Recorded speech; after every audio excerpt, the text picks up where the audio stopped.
What is up, you beautiful people, and welcome back to Kerbal Space Program. Today we've got episode number 3 then of the EBBY Space Agency Career Mode playthrough, where we only have 30% of the funds available to us, and we are still in the early days of the Space Agency, so we are definitely feeling the pinch on it. Last episode then, we successfully threw a few probes at the Mun and missed, intentionally of course.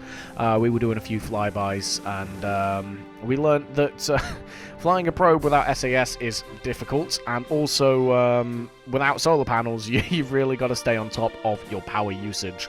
But eventually, you know, we did kind of get past it and get a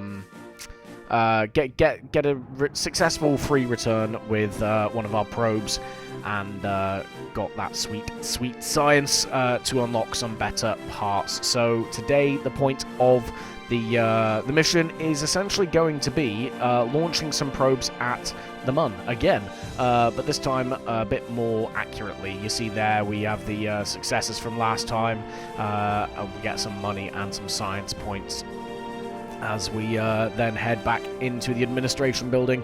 And you see we are taking the Mun probes strategy from the Strategia mod. This requires us to land 3 probes on different... Oh, sorry, you can do it with 1 probe. You can do 1 probe on 3 biomes, but we're going to be taking the approach of 3 probes, each to their own biome on the Mun. Now remember, we still don't have SAS, we don't have the money to upgrade our stuff yet, but we do now have, thankfully, some reaction wheels and a couple of better antennas as well, but we still don't have any fairings. As you see there, we are designing the nose to be a bit impervious to the stresses of ascent, shall we say. But we are putting legs on there. We are going to be aiming to land this thing on the surface of the Mun. Plenty of batteries in there at the moment. We still don't have any solar panels researched. And, yeah, a couple of science experiments on there just to try and harvest some more science points before we then put the booster together underneath this craft, basically. The design, not too difficult, just a couple of solid rocket boosters attached to a couple of fuel tanks with a swivel on the bottom. Nice and basic, but should be fairly stable on ascent, which I'm going to hand you over to pass to me for, as usual, so you can see how it went in real time. In fact, you know what? We'll get it on there. Right.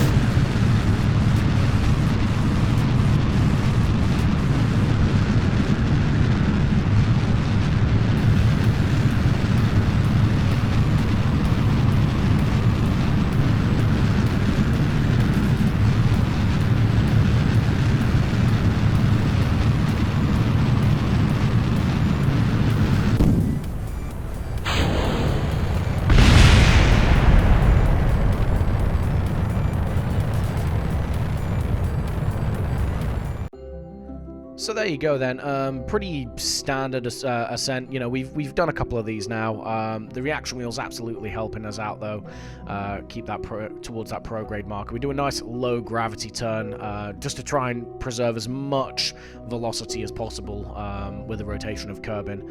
And you see we pick up a bit of, I want to say entry heating, but basically just you know, plasma on ascent. It's not really entry heating if we're leaving, but the ascent, or the rest of the ascent, shall we say, goes pretty smoothly. Obviously the boosters separated a bit flamboyantly, but we go up to orbit of Kerbin and set up our maneuver node here for the Mun without any real issues otherwise. You see us here just playing around with the maneuver node a little bit, trying to fine-tune that approach before making the burn. It was fairly easy. I think the reaction wheels definitely came in clutch a little bit and trying to help me pilot this thing beforehand. Properly.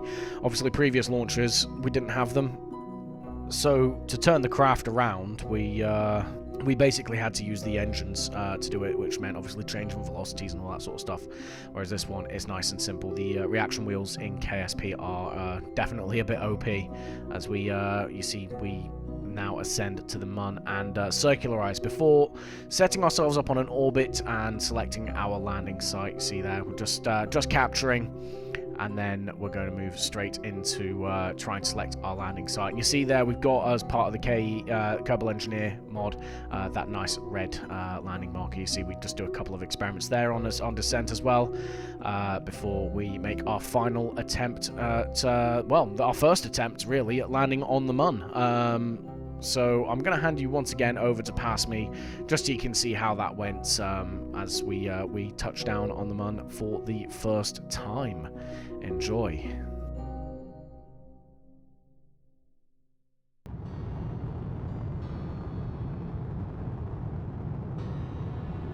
I mean, this is a very inefficient burn path, by the way. And you know what? We're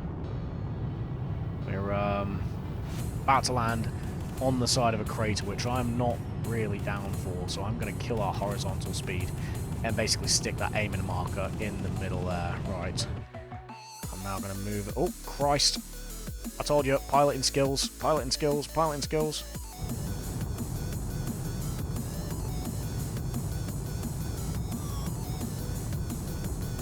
There we go, right.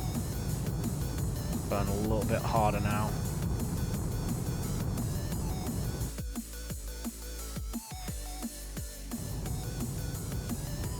Basically just going to try and float this down.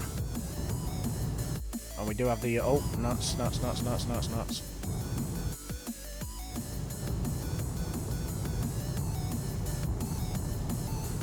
Oh, they have hitboxes. These rocks, no. We're going to try it anyway.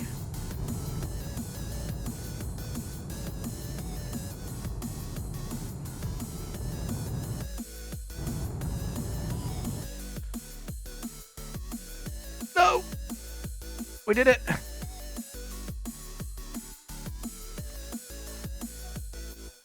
Stand. Yeah! That, yeah.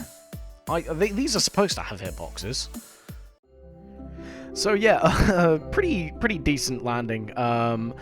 We have fixed the parallax for next episode, so don't worry about that. But you see, we get all the signs there before we now head back straight away to another launch for the second probe. We're going to pass to that now. Have SAS. I know this. Right. Anyway, off.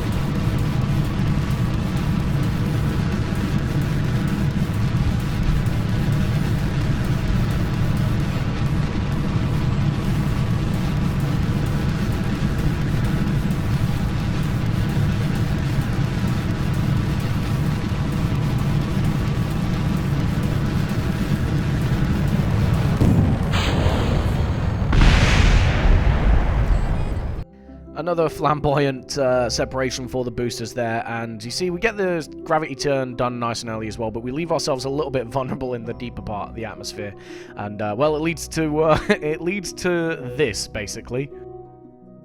This is really pulling to the left, and I have no idea why. Oh, okay, yeah, it's all gone horribly wrong. Uh-oh. Uh-oh. Right, use the engine. Maybe if I actually pilot it instead of just staring and hoping things resolve themselves, it might get better.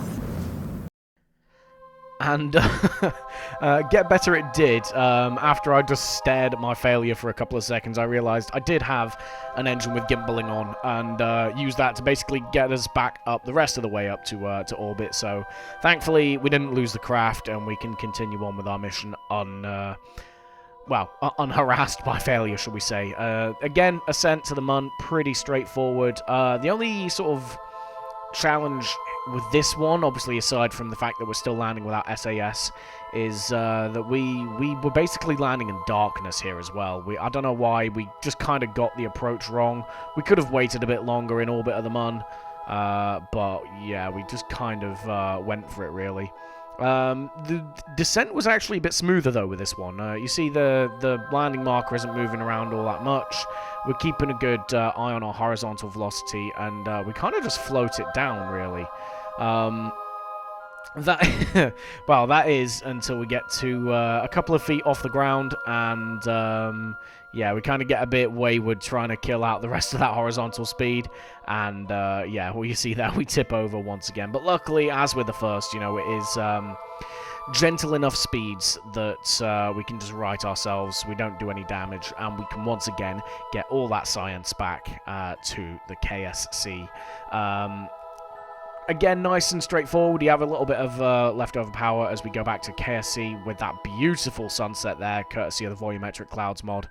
And we basically look to unlock a couple more nodes in the science tree just to try and increase, shall we say, what we've got on offer. You know, try and get things like SAS and stuff like that. But we have one more launch, one more landing to get done. Ascent, again, pretty unremarkable, so we kind of skip that just for the in the name of video editing, shall we say, and yeah, we're skipping straight to the landing. So this is the third and final craft that we need to land for the Mun Probes mission from Strategia in the administration building, and we're going to aim for one of the craters here. So you see, nice and gently, just killing our velocity on final descent. And yeah, I mean, this once we do this, we should get a bit of a payout, and then we can look to potentially start, you know, doing some more like crewed missions and things like that. But once again, I'm gonna pass you back over to past me for this landing. I'm not gonna say too much about it. Just you know, I mean, you can see there we've got lots and lots of time before we hit the ground. And yeah, I'm actually quite happy with how this one went. So I'm gonna hand you over to past me for that live commentary.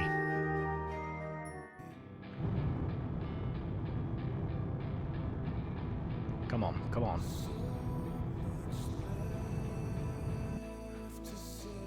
Buttered it. Like a glove. Oh, best one for last. I was happy. I'm happy with that. That's cracking. Thank you. That was awesome. I think I landed that smoother than most other landings I've ever made with SAS. There you go then. So we get it, third time's the charm. We land one of these lander probes on the surface of the Mun without having to use the reaction wheels to self-right ourselves after landing. So I'll take that, absolutely. And we do, as you see there, complete the Mun Probes mission from the Strategia mod. And then we go straight into accepting the Mun program. So all we need to do to complete this is put a flag on the surface of the Mun. But that's not what we are going to go for just yet with this mission. We are going to quickly upgrade our astronaut complex because we do have the money for that now. But what we're going to do first is just to prove the concept and test the re-entry and the life support systems and all that sort of stuff. We're going to take this nice and staged as an approach, and we're actually only going to go for a Mun flyby first. So you see here we're designing our craft, so we get the life support on the side there just in case something goes wrong and he's trapped for a while, as well as a parachute there for landing and a heat shield. You see us there kitting it all out with the experiment package as well. And generally we're keeping everything on the side of the command module so that we can try and keep hold of it and bring it all back with us. Under there then it's just a Terrier. We are sticking landing legs on this just to simulate the weight for the lander, essentially. So this is just a tester Apollo-style mission kind of deal, where, you know, we're sending the lander on a flyby and then bringing it back before we then send one up to actually land. And then, yeah, just a couple of liquid tanks underneath, just to with the swivel there and a few rocket boosters. I think those are the thumpers, just to get us off the ground. But yeah, I mean, like I said, the aim here is just to fly by, basically, test the whole concept out. And I'm going to hand you back over to past me for the launch of this now. Yes, on, and no time like the present, I guess. Well,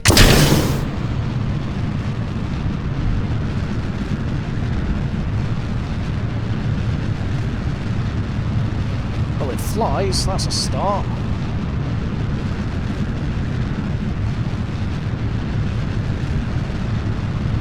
going to stick him on hold prograde because...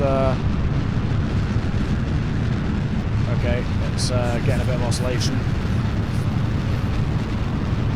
Might have to manually pilot this a little bit.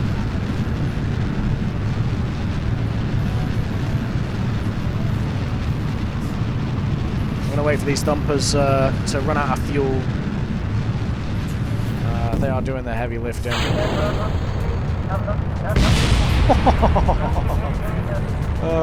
Now Kith. Yeah, so we have a bit of fun with the ascent there. Pretty straightforward with the separation of the boosters. No real drama. And you see there we are now starting to make our proper gravity turn and head out towards orbit. Jeb having the absolute time of his life on this mission. Currently the only Kerbal that we've sent to space at the moment, just because he's got the piloting skills and he is impervious to fear. But yeah, we get into orbit, nice and simple. We detach that ascent stage, and now we use the transfer stage just to set ourselves up on a bit of a free return trajectory. We do a few science experiments, take Jeb on our first ever spacewalk, and grab all those experiments and stick them in the command module. Again, high Kerbal orbit, we do the exact same thing, trying to squeeze every last drop of science out of this. The only thing that we don't use, I think, is the mystery goo container. We save that for the Mun, and you see there we are high over the Mun. We trigger that, then get all the experiments, stuff them right back inside that science container, and then we figure out we actually have enough delta V to capture ourselves in orbit. So rather than do the free return trajectory, we set ourselves up with a circularization burn, capture into orbit of the Mun, and do a little bit of low Mun science, I think is coming up next, and then we essentially. Yeah, we try and milk this for as much as we can, basically, on the science front, before then looking to set ourselves up with a return burn for Kerbin. Nice and easy on that burn, and then we pretty much rocket all the way down towards Kerbin for the re-entry. The first one, because we weren't sure what the heating was going to be like, or the heating situation, we didn't want to lose anything on the side of the command module. We kind of take it a really shallow approach here. You see, we actually skip back off up into space, really gentle on the heating. But luckily, obviously, we have the life support on there, and on the next pass, we do in fact properly re-enter Kerbin's atmosphere, and no real heating issues to speak of.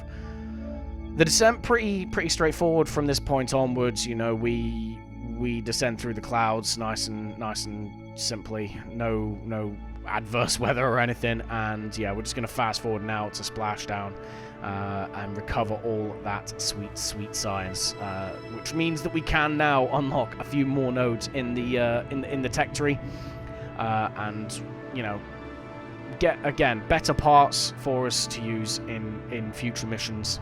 Before having a quick look in mission control for any extra missions that we could do, and then heading into the VAB to quickly refine our ascent stage to just offer us that little bit more delta V, so that we can make the descent onto the Mun surface with hopefully enough delta V to spare. So we actually decided to use more boosters in pure Kerbal fashion, and that was basically all the changes. So I'll hand you back over to past me for the launch. Right, I need a little bit of thrust, and let's go.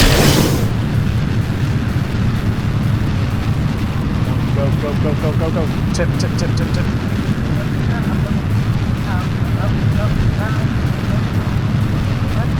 There, right. Hold that. Go.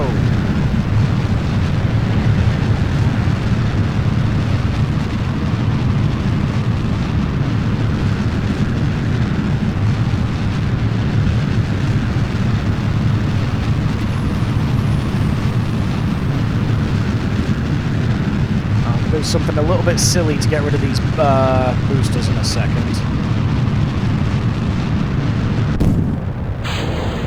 There we go. Had a little bit of a spin on it just to, he don't care.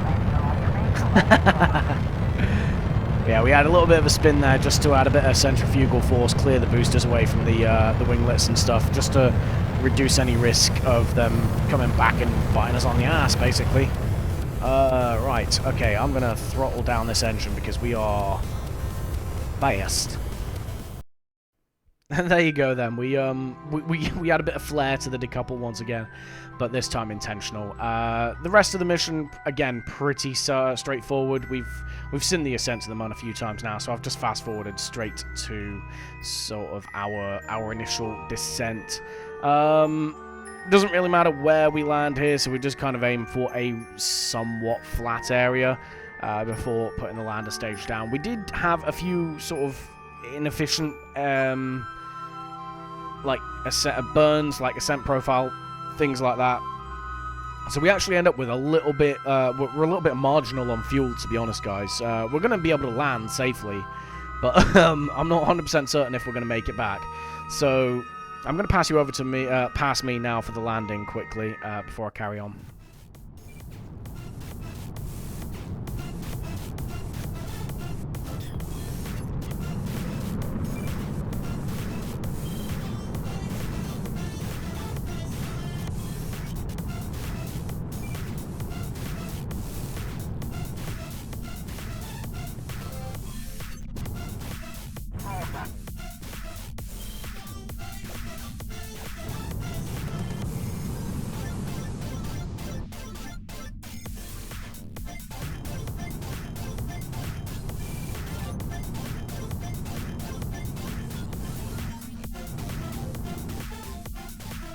Right, how much fuel we got?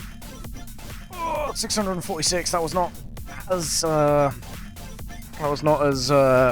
efficient as I'd like it to be. We're on the moon. We've landed. The pigeon has landed. All right. So yeah, 644 meters per second of delta V is less than ideal, shall we say. So, I don't know, we might have to organise a rescue mission here for Jeb, but, I mean, he's going to get out, he's going to do his science, he's going to complete his mission anyway, because, I mean, what else is he going to do, really, at this point? So, he sets the flag down, which means we complete the mission, but, yeah, I'm going to leave the conclusion of this until next episode. That's right, I'm going to tease you a little bit with this, but, yeah, I mean, if you did enjoy the video, please do like and subscribe. Obviously helps the channel out massively.